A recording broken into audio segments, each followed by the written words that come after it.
Welcome back, dear listeners, to the Dish with Dina podcast. Thank you so much for tuning in, whether you've just found us or you are a returning follower. This is a solo episode. Haven't done one of these in quite some time. We just wrapped up one of our free monthly wellness webinars, and I'll reveal the topic in a second because I received so much positive feedback on it. And it will eventually be available on the full YouTube channel in its entirety, the whole 1 hour webinar that you can check out a little bit more in detail if you're interested in learning more. But I thought, let me repurpose some of what we shared in that webinar and give you some key takeaways and turn it into a standalone podcast episode. So sit back, enjoy the conversation, and let's dish about toxicities and deficiencies. This week's topic was inspired by one of our previous discussions around kidney health and this whole thing about detoxes and what that word means and what our body does, and also the ongoing discussion around generally how much is too much of anything and what dosage makes the toxicity of anything. And so, what I hope you're taking away from today's conversation, from listening to today's episode, is recognizing some of these symptoms and risk factors of both ends of toxicities and deficiencies, learning a little bit more about what are known as the tolerable upper intake levels, and I'm going to dive a little into common social media myths, marketing ploys, and misinformation to hopefully help you make better decisions in your food choices and your eating habits. I think I just want to start first by clarifying, in case those of you who are listening to this are not aware, we have macronutrients, which are what I usually call the quantity of our food. Those are your carbs, your fats, and your protein. That provides us with our calories or our energy in order for us to perform our functions in our body. And then we have the smaller molecules known as micronutrients, and those are your vitamins and minerals. And that's what I call the quality of our food. So we always recommend a balanced, varied diet, because if that's the case, you're getting a little bit of everything, and you're kind of cross mixing and matching certain things, you should be able to meet your daily needs or your daily requirements. But as always, I like to recognize that not everybody might be able to, whether it's physically unable to meet those requirements or the thing known as your social determinants of health, which are things like education, location, accessibility, and affordability. Those are those factors that can affect people's health outcomes and may be outside of an individual's control or responsibility. So when we talk about toxicity, this is mostly supplement related. It's very hard or difficult for somebody's body to take in a toxic amount of food based in their whole forms, but that can happen if you have some issues with malabsorption or gastrointestinal things, or maybe there's an impairment with some medicine interactions. But usually this is when people think, I'm going to take a little bit of my vitamins or supplements and I'm taking more because more is better, and that's not always the case. So micronutrient toxicity occurs when there's an excessive amount of those vitamins and minerals that surpass the body's capacity to process and utilize them in an effective manner. So this can lead to quite a lot of things. Sometimes there's quite harmful effects, but sometimes you'll just notice little twinges, or maybe somebody breaks out in hives, or you might have some gastrointestinal discomfort. But often this is, again, in the form of supplementation. So making sure that we're avoiding that excessive supplementation, reading the dosages of things, and or if you are placed on a mega dose of things like vitamin D is a great example, that your doctor is checking and giving you blood tests regularly to make sure there's no buildup in your system and it's not affecting your liver in this case, or your kidneys in other cases, and that there are short-term approaches to these megadose supplementations. Maintaining a balanced diet, as I said, is crucial in order to prevent any of that toxicity. So a lot of mixing and matching along the ways. And then we also have micronutrient deficiency. This is referring to a condition where the body is just lacking those essential vitamins and minerals, those things that are needed for proper growth, development, maintenance of health, sometimes also depending on our physical activity levels, or if we are recovering from a chronic condition, an illness, or managing those things as well. And because they're known as micronutrients, this is a small size molecule, and that means that our body doesn't require a large amount of them. And so these things include things like vitamin A, B12, folate, iron. You probably heard of some of those things as well. If you have an insufficient intake or your body is unable to absorb the proper amount needed for your body to utilize that and to have it function properly, then certain health issues can arise. So you might have heard of something like iron deficient anemia, or you might have an impaired immune function, or there might be developmental delays during pregnancy or childhood because the body is unable to absorb or intake, or there's a lack of that particular micronutrient.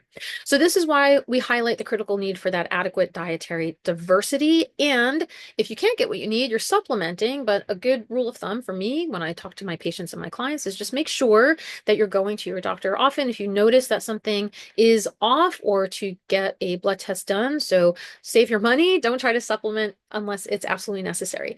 In our textbook learning as dietitians, I'm going to introduce you to, you might have heard these as well, something known as the dietary reference intakes. So this is a general term of reference values that helps us plan and assess nutrient intakes of generally healthy people. And this varies by age and by sex. So within this umbrella term, we have something known as the recommended dietary allowance, or the RDA. And that is what we recommend for a level that is sufficient to meet everybody's nutrient requirements for generally healthy adults, individuals, I should say. Then on the opposite end of the spectrum, we have what is known as your tolerable upper intake levels, or ULs, upper level. That is the maximum daily intake that is unlikely to cause an adverse health effect. Anything above that would start becoming more quote unquote toxic in the body. So a good example here is the RDA, the recommended allowance for calcium for women of a certain age, whether they're growing or they're in their menopausal years. It's about 1,000 to 1,200 milligrams per day. Now, if this exceeds, if people start popping those supplements excessively, and they're also consuming vast amounts of dairy or other calcium types of foods in addition to the supplementation, and they say surpass 2,500 milligrams per day, that is where that upper intake level can come into question. So some of the things that we look for here with risk factors of what could potentially impact our nutrient absorption or the way that our body processes certain things. It could be physiological changes through our life cycle. It could be chronic conditions that increase the risk of either deficiency or toxicity. And this does have to do with our very vital organs known as our kidneys and our liver, because almost everything in our body ultimately processes or utilizes through that system. Also, gastrointestinal, I mean, you chew, you swallow, you eat. Obviously, it's going through your GI tract as well. So if you have issues with stomach acid or impairments, or you've undergone some surgery in whether it's our upper GI or lower GI, that can impact where the sites of absorption are. And in that case, obviously, then put you more at risk for, as I said, toxicity, both toxicity and deficiency. Either things are not being absorbed into the body, or things are not being properly assessed and building up in some other way. Then we also have things like medication nutrient interactions. And we also have things like I said before, social determinants of health, like food insecurity and not being able to have variety in the diet. Let's acknowledge now what we call immunocompromised, and also some special populations where some of these situations might be more prevalent. We have pregnant people who are not just also going through the gestational period, but also might be breastfeeding, that might not be taking in or getting enough of certain micronutrients. We have people who smoke, drink alcohol in excess, or use illegal drugs. Anytime we take those things into account, that might then kind of cut off that pathway where we are not getting enough of what we need as far as vitamins and minerals go, because those products are taking over the spots and the places in our body where those other things should be being utilized. Anybody who is on a very strict or restrictive diet, or crash dieting on and off these yo-yo diets where they're cutting out complete food groups for the purpose of solely of weight loss or weight management, are going to be, again, not having enough variety in their meals, or they're going on a juice fast or something like that. We're not getting the micronutrients, the vitamins and minerals that go along with those foods that have been taken out of the plan. Older adults, so by nature, as we age, our gut microbiome does become a little bit more sensitive. And also, if we are taking at that point maybe many different kinds of pharmaceuticals, medicines, and we're also managing comorbidity. So we're dealing with multiple types of chronic conditions that really can wear and tear our body as well. And we might not be able to fully utilize or process those micronutrients as well or as efficiently as we could when we were in a younger more efficient body. And, again, I want to just disclaim here, not everybody who ages is going to go through the same types of things, but on average, how we're just kind of like statistically speaking here. We also acknowledge vegetarians, vegans, anybody who, again, this is a limitation of certain foods. So depending on what they are including in their diet, things like fortified foods. So if they know that they are missing certain things, and for people who are specifically vegans, they're usually going to be missing the more bioavailable options from iron, calcium, and vitamin B12 food sources. So they might need to rely on fortified foods or supplementation if that's the case. If they're not aware that they need those things, then they can also be kind of compromised in that sense as well. Anybody who's undergoing heavy menstruation, because again, you're getting rid of the iron that comes out with the blood, and you might not be able to replenish that through food sources, and you might not know that you have to supplement. So you could be deficient in that too. Anybody with allergies. So we're talking again, right? People who are completely getting rid of lifelong avoidance of particular food items, that there goes also with that food item, whether it's dairy or gluten or specific things like apples or mushrooms. There's different kinds of micronutrients that are in those foods as well. So they might be deficient in certain things too. And as I said earlier, the malabsorption issues. So that's people whose gastrointestinal tract is not functioning well enough that the cells are taking in what they need to take in and be able to drive off in the direction of whatever they need to process that particular vitamin and mineral off to where it needs to go in the cells and the blood, etc.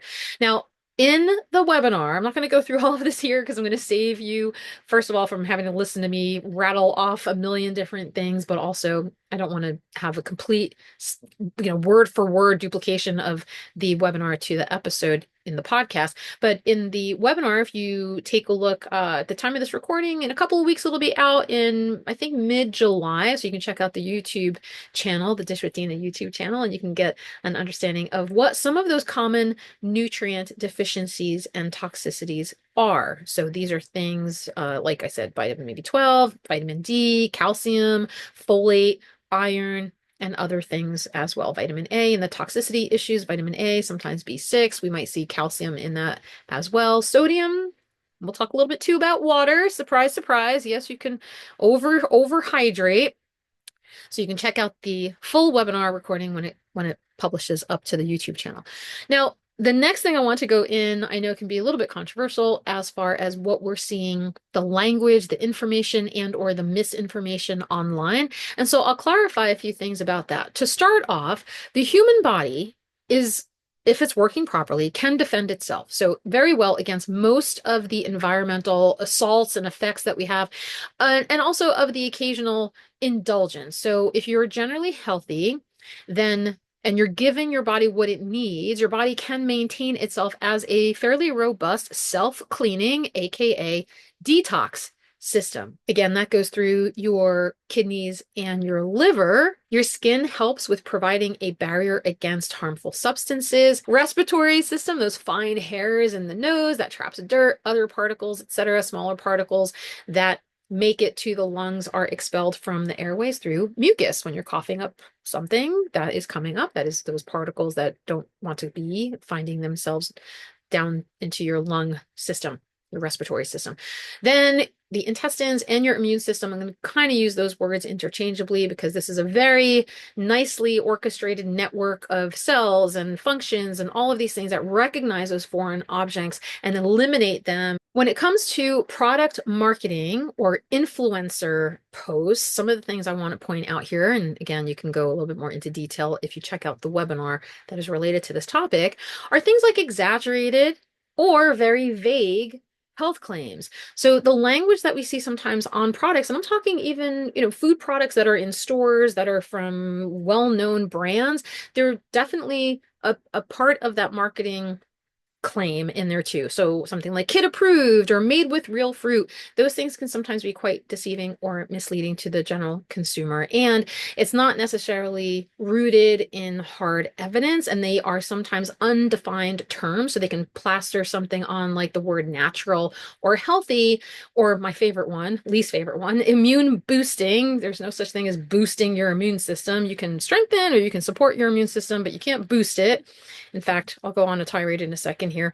If you've heard me say this before in some of our other discussions, episodes, and webinars, from my understanding from the clinical sense is if you have a boosted immune system, it actually means that you are dealing with an autoimmune condition, which is not it is not healthy immune system in that sense. So be careful of these kind of undefined terms that make it seem like, ooh, this is so exciting to take in and I'm really doing my body good with superfoods and that sort of thing that really don't have any meaning behind them. And also the ingredient list. So if you see things that you're unfamiliar with as far as the terms are concerned, there could be some excess amounts of artificial sweeteners or refined sugars or unnecessary things that are in there. You know, I keep bringing up peanut butter as my one go-to example where peanut butter should just be peanuts, roasted peanuts, a little pinch of salt, and you're done. But unfortunately, because of shelf stability and cost, a lot of manufacturers will add excess ingredients to that to make it, again, a little bit more affordable, but then it becomes a little not so nutritious. What I mentioned earlier too is that more is better mentality. So if you think taking a pill or a supplement is good, but then double or triple the amount is better, that's not always the case. We definitely have some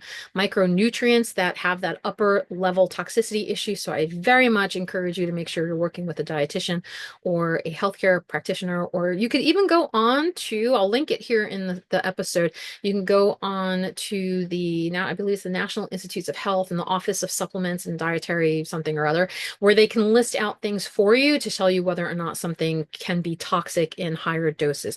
And if you are being administered those higher mega doses of supplements through your doctor, make sure that you speak with them ahead of time as to the long-term risks, how the approach is going to be taken, what the dosage is, and usually those things should only be given to you in about like a 6 to 8 week window from my conversations with my colleagues, my physician colleagues.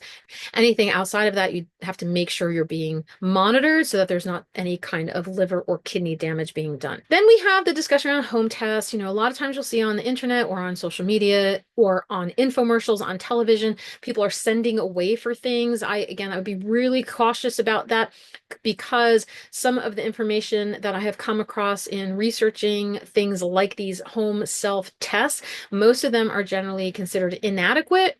Some of them are providing you with either false positive or false negative results. And also, especially in certain countries, it depends on where you're purchasing this from, that they might not meet the standards and regulations of these diagnostic products. So again, you know, just be careful of how you're spending money. And I always tend to say, I recognize that some people are at their wits' end and very, very frustrated if they are managing certain conditions that nobody has an answer for. And so of course you're going to maybe pay out of pocket or do some things a little bit off the beaten path or less conventional approaches that you're taking just to get to the bottom of something. But please be very careful as to where you're getting that information from and those products from as well. And then I want to talk too about fear mongering and healthism and elitism. When it comes to what we call these cherry picking of science articles or information around that, this is also something that you have to be mindful to. The general consumer doesn't necessarily know what may or may not be true or real or how research is administered. And I think I have I'll maybe link to it if I remember to do that. I have an episode either on the webinar section of the YouTube channel, or I actually think I remember doing a health education podcast episode a while back. So I'll probably link to that here as well, where I want you to learn how to do your own research. So if you're hearing things like this thing's going to kill you, or, you know, pesticides are in everything, or food safety concerns, and the government allows X amount of stuff to be in our food supply, while I agree that not everything is the way that I would love it to be, but I definitely want us to be really careful because sooner than later, you're going to end up being afraid of everything. And the only things that are left for you to eat are either the things that are very high priced or very specific or being pitched and sold by these wellness influencers who, you know, if we're trying to abide by the language, their stuff is also very highly processed. Their stuff is also potentially going through different kinds of rules and regulations that we might be curious about or not adhering to how we would do it in the general food supply world. So just, again, be really careful. When it comes to what we call cherry picking, that is when data analysis,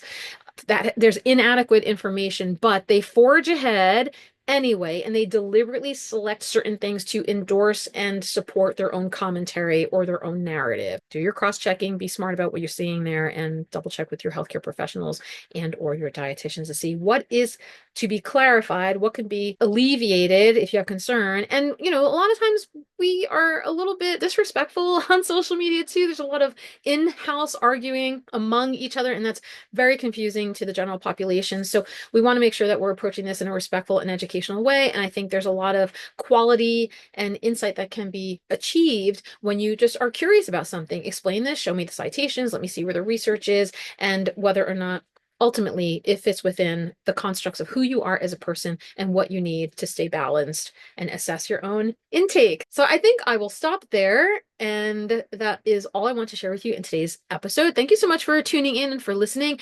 It's kind of cool to do this on my own every so often, take a break from interviewing guests, but I also enjoy having another person to talk to. So please always feel free to drop a line, email me if you have questions, comments, or feedback. And I hope that you tune in again soon.